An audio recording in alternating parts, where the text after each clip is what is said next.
The Mario sports games are completely underrated. Let's go ahead and put them on a tier list. So I already went ahead and put the ones I haven't played yet into that respective tier. So if there's a game on there that you think I really should play because it's one of the greats, then let me know. I just haven't gotten around to playing it yet, and I really apologize for that. First, we're going to go through the Olympic Games, and of course, we got to start with the original 2008 Beijing, 2008, the Olympic Games, Mario and Sonic. This is when they first crossed over, and it's just so much fun, guys. If you haven't played this game, go ahead and play it. Get yourself a Wii, get yourself this game. It's so much fun. I'm putting this in legendary because you guys that have played this game already know it's blind Wii nostalgia, but at the same time, it is still the best Olympic game out there, out of all of them. But another top contender is the first ever Olympic Winter Games video game crossing over Mario and Sonic, because they had some really fun events as well. You got the bobsled, the skeleton, you got your ski racing, your ski jumping, your alpine skiing, snowboarding, all that fun stuff was in this game. And also 4 new characters, DK Bowser Jr., Metal Sonic, and Silver Sonic. So all these guys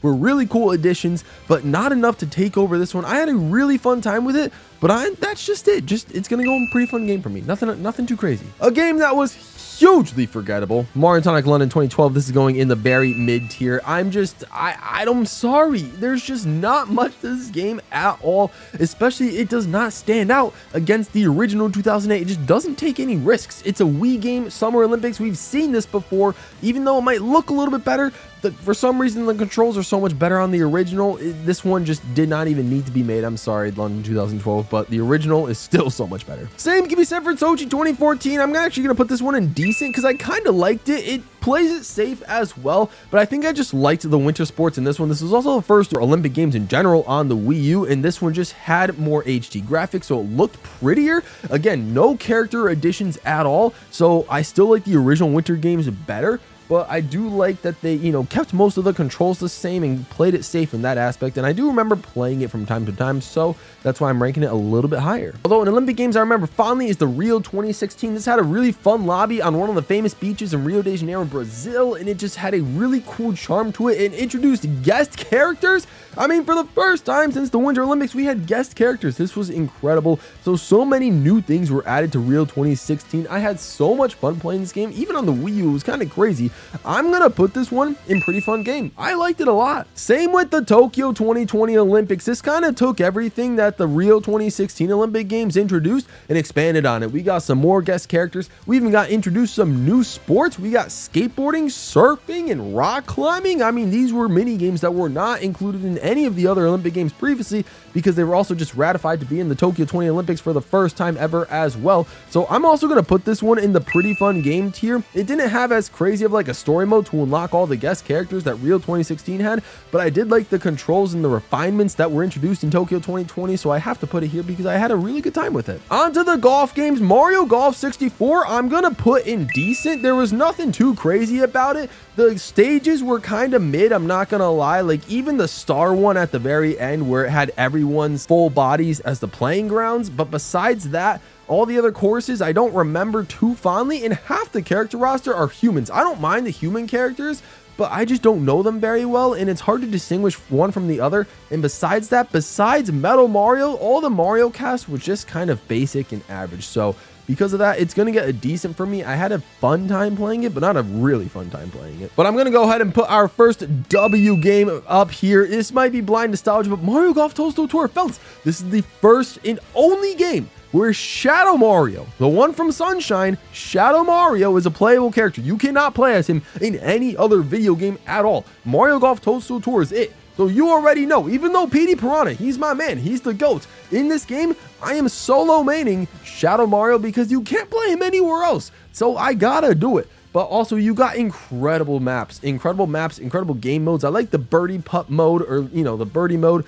There's so many. The character modes are incredible as well. You guys just have to play it. Please, if you're gonna play a Mario Golf game, Toadstool Tour. It's got nice cinematics and everything. I could talk for hours about this game, but please just play it for yourselves. It is incredible and I love it so much. So if you don't have the time or availability to play Toadstool Tour, I'd say World Tour on the 3DS is a solid exception. It is a legendary game in my eyes. Holy cow, before the 3DS server shut down, I haven't played the online in years, but like back when I used to, there was so much fun stuff to do in the online. You would participate in like tournaments, global tournaments were incredible, and it had a solid character roster. The DLC, including Toadette, Nabbit, Gold Mario, Rosalina. I mean, that was an incredible DLC, if I do say so myself. The stages were all right, but the animation was crisp and incredible. You can tell they were going for that charm again, so I gotta put it in Legendary. Golf World Tour was incredible, and that title theme music, mwah, chef's kiss. The last of the Mario Golf games that I have played up until this point is Super Rush. Of course, you guys have seen me stream this game from time to time. I do like it, so I gotta put it in pretty fun game for that. It is my favorite of the sports games on the Switch just because I like the way it controls better than any of the other Switch games. I know Tennis Aces, which we'll get to later, has a much better roster, but this one, even though the roster is kind of all right, 20 characters, and they're all just kind of like okay, the stages are fun. They got New Donk City as an all birdie 18-hole stage, which is really awesome. Really weird. It's janky at times, but it is what it is. But I do like the way it controls better than the other sports games on Nintendo Switch. On to the most polarizing series. We've got Mario Strikers with 3 games so far, and the first 2 are 2 of the best. We'll get to the third one later, but the first one is Strikers, and I love this one so much. I'm gonna put it in Legendary. It's not enough to be a W for me, even though I could, but I don't want all the GameCube sports to take over the W. I'm trying my best not to do blind GameCube nostalgia, but wow, this was a great introduction into Mario Soccer. You got Mario and all of the 8 mainstays. You got the Super Team, which has not been playable in any other Mario game since. We haven't heard of them or seen them yet. We got 4 sidekick characters, and my favorite part is they have an in-season tournament mode for these cup trophies where you actually play against other CPUs, and they have point tables like real soccer / football leagues. It's incredible to see.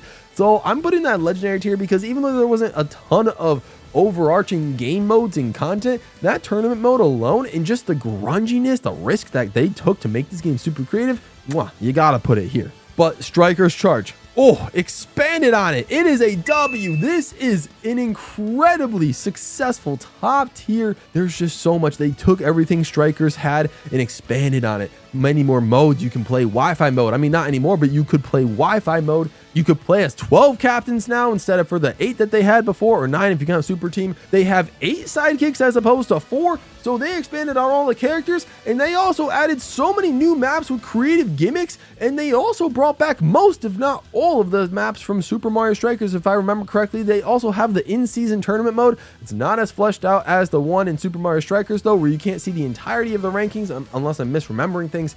But you can also go through 3 different varying difficulties of cups, and they ramp up super quick, especially if you're trying to unlock PD Piranha. You got to get lucky to unlock him. It is an incredibly fun game. Strikers, just so much more grungier, riskier. Just, oh, I love the dark / violent tone in this game, and that's why it has to be in a W for me. But the game that just ruined it all, I could go on a rant. Guys, I could go on a huge rant forever about Mario Strikers Battle League. I am putting this in a waste of money. I'm sorry. I know Strikers Battle League inspired my most popular video series to date with the Mario Strikers Battle League Hyper Strikes in real life series that me and my brother did. I'm really glad you guys liked those videos, but I would rather make 1,000,000 of those videos any day of the week than have to sit through and play this game again. 16 characters, I know that's more than the other games, but it's just not it because the characters themselves are not it. I see what they're trying to do with the whole mechanic where you have to upgrade your stats using different battle mechanics or gear, I should say, helmet, gloves, shoes, whatever. It just doesn't work for me. I'm sorry. And the gameplay is the worst part. The gameplay is by far the worst part. I don't like the stadium merging. Like, they're just flat, basic stadiums. No gimmicks whatsoever. Like, the gimmick of 2 slightly different colored stadiums, it just doesn't work for me. And I wish there were sidekicks and captains as opposed to using all captains. Like, why do Toads, Yoshis, and Shy Guys the only characters that you can have multiple of on one team? It just doesn't make sense to me. This game is flawed in so many ways. It's a waste of money. I'm sorry to anybody that likes it. Onto a top tier series of games. You only got 2 of them, but they're both incredible. Superstar Baseball. I am tempted, and I am going to put it in the W tier. This one is awesome. Think about this, guys. You're in 2005, and a game comes out with about 45 characters, 50 maybe if you count the colored out costumes. There's so many characters in this game. You can create a full baseball team. You have to worry about chemistry, have to worry about star order. have to worry about batting order, have to worry about which players on your team are the hardest hitters, are the fastest runners. There's legit strategy. Like, people are out here making leagues on Mario Superstar Baseball. That's how incredibly intuitive this game is. And I have so many fond memories playing this game. And I still go back to it every now and then. The challenge mode is really, really fun. Not as intuitive as the next one, but I still like some things in this mode that they've done better than the other one. So it has its own merits. And I like the star missions, and Toy Field is also the best in this game, if I'm being completely honest. So there's a lot to like about this game. It's W tier. But I'm also going to put Super Sluggers in W tier as well. I mean, it's Super Sluggers, guys. It's Sluggers. The best possibly Mario sports game of all time. It is on the Nintendo Wii. You guys already know it. You guys love it. The challenge story mode is incredible with cutscenes, multiple cutscenes, might I add, and having to recruit so many people and so many weird, obscure characters. My man Petey Piranha, Toadsworth, Baby DK and King K. Rool and Funky Kong and Dixie and Tiny Kong. The DK team is full of obscure characters. I'm just starting to notice. The Piantas, the Nokis, Blooper, Monty Mole. Like, they're all here. Wiggler, they're here.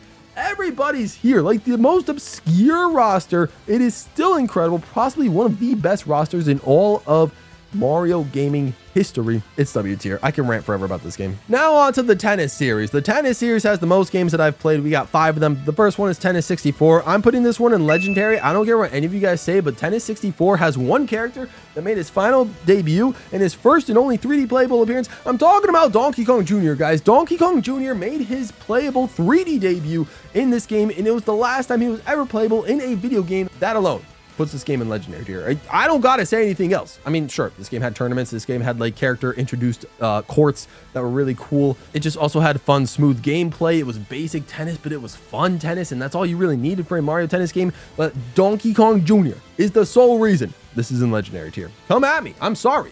This game doesn't have any human characters like Mario Golf 64 does. It has Donkey Kong Jr. instead.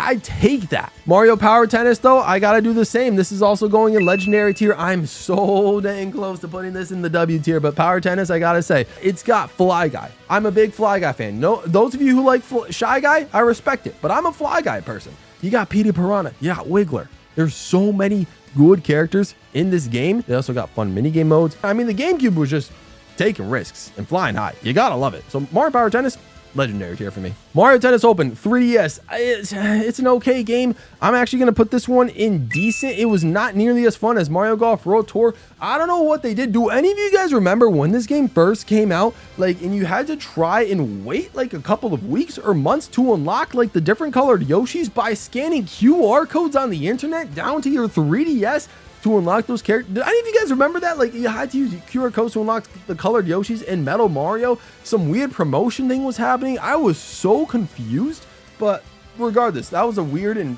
oddly fun time, I guess, to like interesting way to unlock characters. But I just didn't understand it at all. And that was the only really fun thing about that game, because there weren't really any side modes. There weren't many mini games, if I remember correctly. The roster was okay, and the stages were just kind of mid. There was nothing just special or unique about this game in my personal opinion, so I'm putting it in decent.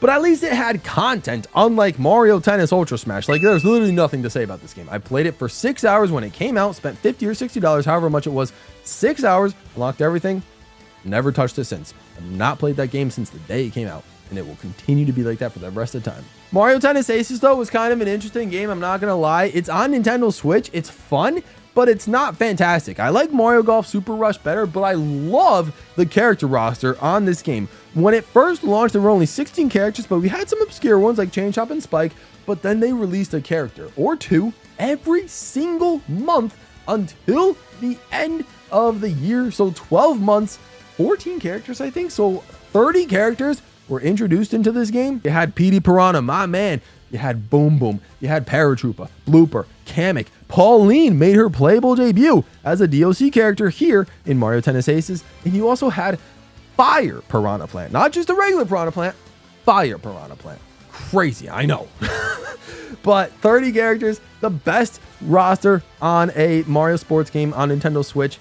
but it's not gonna be enough to surpass Mario Golf Super Rush. I'm also gonna put this one in decent. Like, I had a fun time playing it. The story mode was interesting, but I'm not really going back to it every now and then. Lastly, the games that had Mario Basketball or just a mix of games. Mario Hoops 3-on-3. They gotta make more of these. It's on the DS. I had a fun time playing it. I didn't play a lot of it, but the time I did spend with it was pretty fun. I was awful at the game, but I had a great time with it. I'm putting it in pretty fun game. One of my friends, when I was like really young in elementary school, one of my friends had an action replay for the DS, so I gave my friend the game and my DS so he can load the game and unlock every single character and board without me having to go through like the story mode and beat it, because I was trash at the game. I wanted to play as the Final Fantasy characters. Give me Ninja, Black Mage, White Mage, Moogle, and Cactuar, and also the Mario characters that were introduced in this game. Incredible. Dixie Kong, Paratroopa, Fly Guy, Boo. Like, wow, this had incredible characters from this game.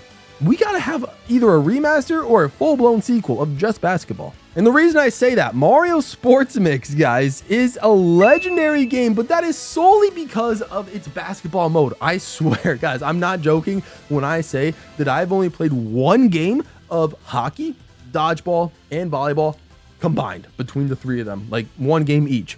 I have spent 99.999% of my time with Mario Sports Mix in the basketball mode. It is by far my favorite mode. It's also got slime. They added a new Dragon Quest character, added slime in addition to those 5 Final Fantasy characters introduced in Hoops 3-on-3.